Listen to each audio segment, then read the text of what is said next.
Good morning, students. Let's see our next topic of the chapter 2 of our grammar, that is a noun. Cases of noun. Noun के कितने cases होते हैं वो हम देखते हैं. Different cases होते हैं. There are mainly 3 cases of the noun. First case is nominative case.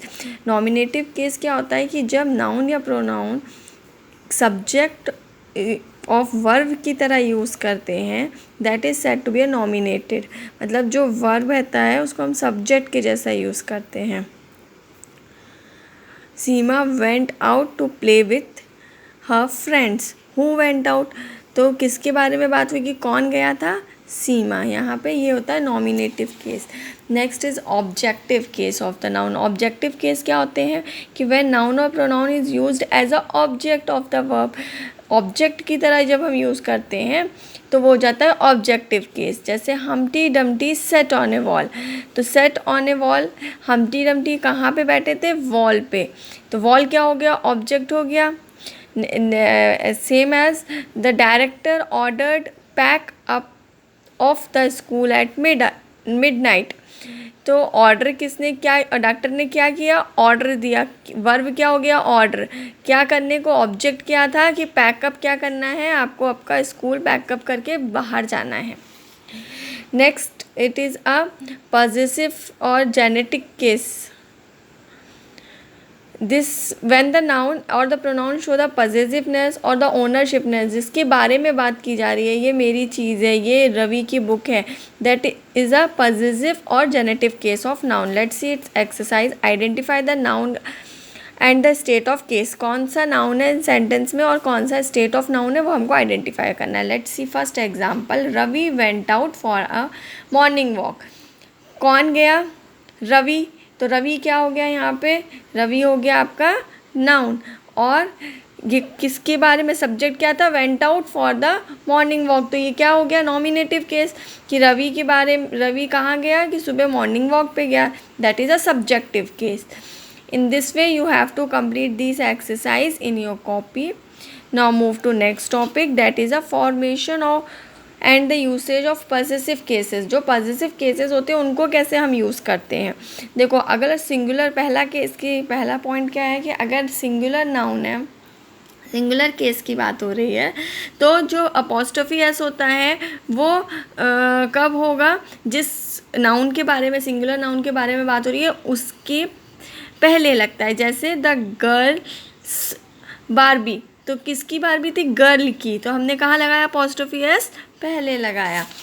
Next, अगर सेकेंड पॉइंट क्या है? अगर प्लूरल केस होता है तो वो कहाँ पे लगता है? एंड पे. नाउन के ख़त्म होने के बाद एस लगता है और उसके बाद अपॉस्ट्रोफी को हम फॉलो करते हैं. जैसे द गर्ल्स बारबी. तो गर्ल्स बारबी मतलब ये बहुत सारी लड़कियों के बारे में बात कर रहा है, उनकी बारबी डॉल के बारे में बात हो रही है. नेक्स्ट केस क्या होता है? इन केस अगर प्लूरल नाउन और which do not and with S when the apostrophe before the S. जैसे कुछ प्लूरल वर्ड होते हैं जो एस से एंड नहीं होते हैं, तो क्या होता है कि हम अपॉस्ट्रोफी का साइन पहले लगाते हैं फिर एस लिखते हैं. जैसे चिल्ड्रन. चाइल्ड क्या है? सिंगुलर है. चाइल्ड का प्लूरल क्या हुआ? चिल्ड्रन. Children books. तो यहाँ पे क्या हुआ? इसमें हमने अपॉस्ट्रोफी पहले लगाया देन एस का यूज़ किया है.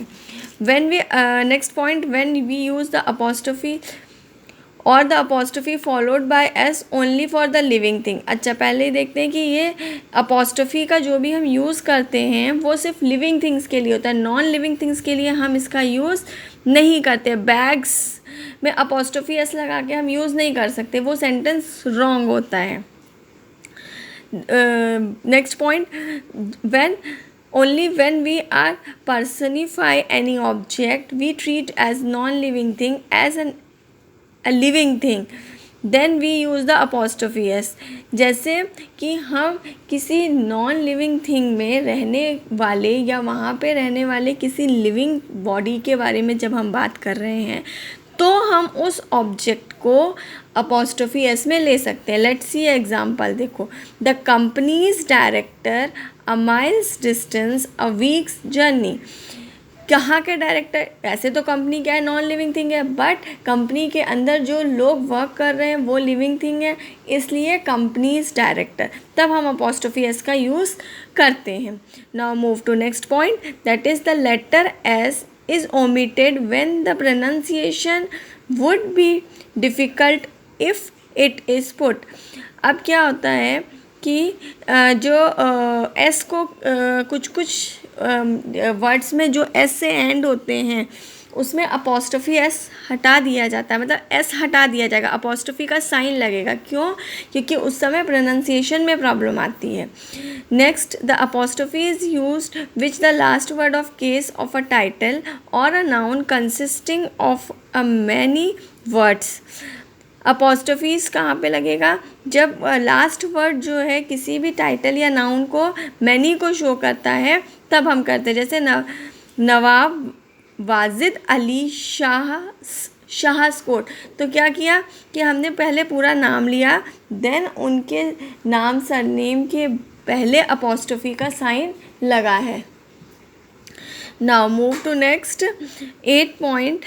When two nouns are in opposite or seeking about the same person or a things, then we use the apostrophe about the letter.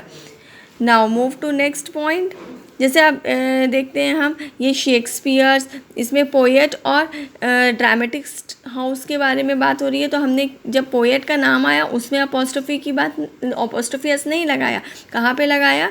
जहाँ पे हम उनके वर्क के बारे में बात कर रहे हैं. Next point, sometime the nouns after the positive case is emitted.